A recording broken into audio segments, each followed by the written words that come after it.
Selamat pagi anak didik kami, kita kembali belajar dalam mata pelajaran pendidikan agama Katolik dan budi pekerti kelas 3 SD Santa Lucia, Seirotan. Nah anak didik kami, sebelum kita belajar, marilah kita berdoa. Dalam nama Bapa dan Putra dan Roh Kudus, amin. Ya Tuhan yang baik, ajarlah kami untuk menggunakan kemampuan yang telah Engkau berikan kepada kami, agar dapat mengatasi setiap kesulitan dan cobaan yang kami hadapi di dalam hidup ini. Amin. Dalam nama Bapa dan Putra dan Roh Kudus, amin. Baik anak-anakku, sekarang kita langsung belajar. Yang kita pelajari bab 3, materi B, Yusuf. Sebagai pengantar, dengarkanlah keterangan berikut ini. Pada minggu yang lalu kita telah belajar tentang Yakub. Sekarang kita masuk tentang Yusuf. Yusuf itu adalah anak Yakub yang ke-11. Jadi inilah silsilah Yusuf. Yakub mempunyai anak 12. Anak yang pertama Ruben, kedua Simeon, 3 Lewi, 4 Yehuda, 5 Dan, 6 Naftali, 7 Gad, 8 Aser, 9 Isakar, 10 Jebulon, 11 Yusuf, dan yang paling bungsu adalah Benyamin. Di antara ke-12 anak-anak Yakub, Yusuflah anak yang paling dikasihi oleh Bapak Yakub. Sebagai tambahan, ke-12 anak Yakub ini merupakan nama-nama suku yang ada di Israel. Ingat bahwa Israel itu adalah nama Yakub sendiri. Nah, anak-anak Bapak, karena Yakub sangat mengasihi dan memberi perhatian khusus kepada Yusuf, makanya saudara-saudaranya membencinya, terutama karena Yakub telah membeli jubah yang cantik kepada Yusuf sehingga menimbulkan kecemburuan di antara mereka. Untuk lebih lengkapnya, dengarkan dan simaklah video berikut ini.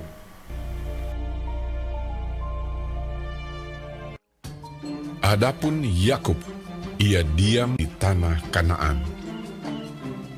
Keturunan Yakub, Yusuf tatkala berumur 17 tahun, jadi masih muda, biasa menggembalakan kambing domba bersama-sama dengan saudara-saudaranya, bahwa ayahnya lebih mengasihi Yusuf dari semua saudaranya, sebab Yusuf itulah anaknya yang lahir pada masa tuanya, dan ia menyuruh membuat jubah yang maha indah bagi dia.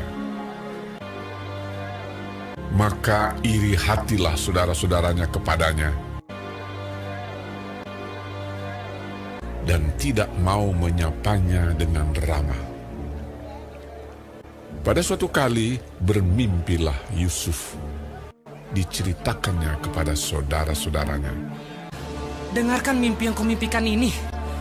Tampak kita sedang di ladang mengikat berkas-berkas gandum. Lalu bangkitlah berkasku dan tegak berdiri. Kemudian datanglah berkas-berkas kamu sekalian, mengelilingi dan sujud menyembah kepada berkasku itu. Aku bermimpi pula.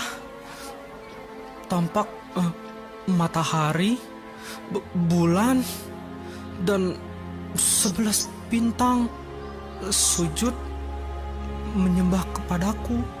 Setelah hal ini diceritakannya kepada ayah dan saudara-saudaranya, maka ia ditegur oleh ayahnya.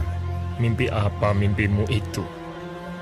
Masakan aku dan ibumu serta saudara-saudaramu sujud menyembah kepadamu sampai ke tanah. Pada suatu kali, pergilah saudara-saudaranya menggembalakan kambing domba ayahnya dekat Sikem. Maka Yusuf menyusul saudara-saudaranya itu, dan didapatinyalah mereka di Dotan. Dari jauh ia telah kelihatan kepada mereka. Tetapi sebelum ia dekat pada mereka, mereka telah bermufakat mencari daya upaya untuk membunuhnya. Ketika Ruben mendengar hal ini, sebab itu katanya, Janganlah kita bunuh dia. ia ingin melepaskan Yusuf dari tangan mereka. Baru saja Yusuf sampai kepada saudara-saudaranya, mereka pun menanggalkan jubah Yusuf, jubah maha indah yang dipakainya itu. Dan mereka membawa dia dan melemparkan dia ke dalam sumur. Sumur itu kosong, tidak berair. Yusuf diangkat ke atas dari dalam sumur itu, kemudian dijual kepada orang Ismail itu dengan harga 20 shikal perak. Lalu Yusuf dibawa mereka ke Mesir. Ketika Ruben kembali ke sumur itu, maksudnya hendak melepaskan Yusuf dari tangan mereka dan membawanya kembali kepada ayahnya.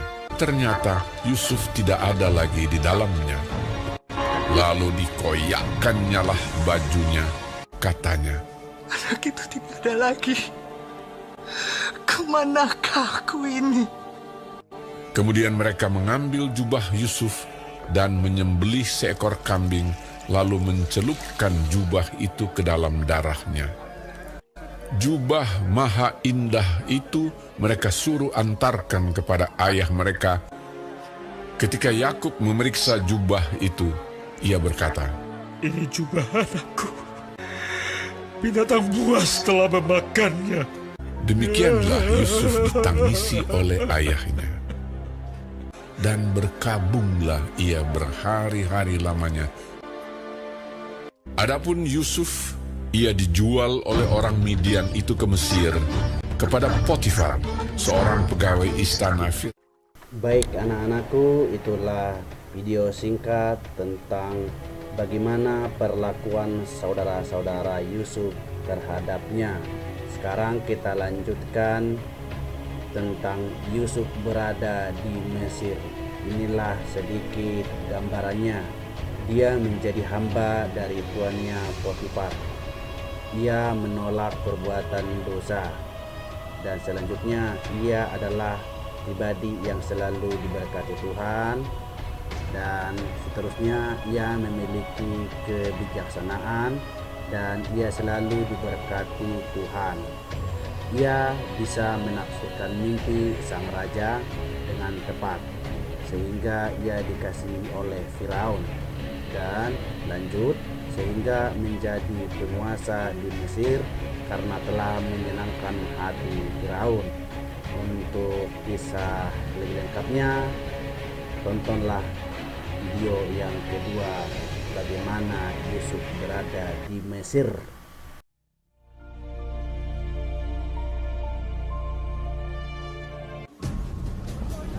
Adapun Yusuf telah dibawa ke Mesir, dan Potifar, seorang Mesir, pegawai istana Firaun, kepala pengawal raja, membeli dia dari tangan orang Ismail yang telah membawa dia ke situ. Maka tinggallah ia di rumah tuannya, orang Mesir itu. Maka Yusuf mendapat kasih tuannya. Kepada Yusuf diberikannya kuasa atas rumahnya, dan segala miliknya diserahkannya pada kekuasaan Yusuf. Tuhan memberkati rumah orang Mesir itu karena Yusuf. Tuhan menyertai Yusuf, sehingga ia menjadi seorang yang selalu berhasil dalam pekerjaannya. Adapun Yusuf itu manis sikapnya dan elok parasnya. Selang beberapa waktu, istri tuannya memandang Yusuf. Walaupun dari hari ke hari, perempuan itu membujuk Yusuf. Yusuf tidak mendengarkan bujukannya itu, tetapi Yusuf menolak. Sebab engkau istrinya. Bagaimana mungkin aku melakukan kejahatan yang besar ini dan berbuat dosa terhadap Allah? Pada suatu hari, masuklah Yusuf ke dalam rumah untuk melakukan pekerjaannya. Lalu perempuan itu memegang baju Yusuf, tetapi Yusuf meninggalkan bajunya di tangan perempuan itu dan lari keluar. Ketika dilihat perempuan itu bahwa Yusuf meninggalkan bajunya dalam tangannya dan telah lari keluar, perkataan itu jugalah yang diceritakan perempuan itu kepada Potifar. Begitulah aku diperlakukan oleh hambamu itu. Baru saja didengar oleh tuannya perkataan yang diceritakan istrinya kepadanya, maka bangkitlah amarahnya. Lalu Yusuf ditangkap oleh tuannya dan dimasukkan ke dalam penjara, tempat tahanan-tahanan raja dikurung. Demikianlah Yusuf dipenjarakan di sana. Tetapi Tuhan menyertai Yusuf dan melimpahkan kasih setianya kepadanya, dan membuat Yusuf kesayangan bagi kepala penjara itu. Sebab itu kepala penjara mempercayakan semua tahanan dalam penjara itu kepada Yusuf, dan segala pekerjaan yang harus dilakukan di situ dialah yang mengurusnya. Karena Tuhan menyertai dia, dan apa yang dikerjakannya dibuat Tuhan berhasil. Baik anak-anakku, itulah kisah bagaimana Yusuf di rumah Potifar. Sekarang kita lanjutkan apa yang kita pelajari dari kisah Yusuf tadi. Yang pertama, kita diajak untuk sabar dalam menghadapi tekanan maupun situasi apapun itu. Dan kedua, kita berani menolak godaan untuk berbuat dosa. Yang ketiga, kita mendekatkan diri dengan Tuhan dengan rajin berdoa dan mengasihi orang lain. Itulah kira-kira yang dapat kita petik dari kisah Yusuf. Sekian dulu yang bisa Bapak sampaikan dalam materi ini. Saya harapkan anak-anakku dapat memahami dan mengerti kisah Yusuf tadi. Sebelum kita menutup pertemuan ini, marilah kita berdoa. Dalam nama Bapa dan Putra dan Roh Kudus. Amin. Ya Tuhan, kami sudah Kau ajari tentang kesabaran Yusuf menanggung beban penderitaan. Kepada kami juga telah Kau tunjukkan tentang kesetiaan Yusuf yang tidak goyah dalam penderitaan yang menimpanya. Kuatkanlah kami agar dalam menghadapi setiap peristiwa dapat selalu tabah dan setia seperti Yusuf. Amin. Dalam nama Bapa dan Putra dan Roh Kudus. Amin.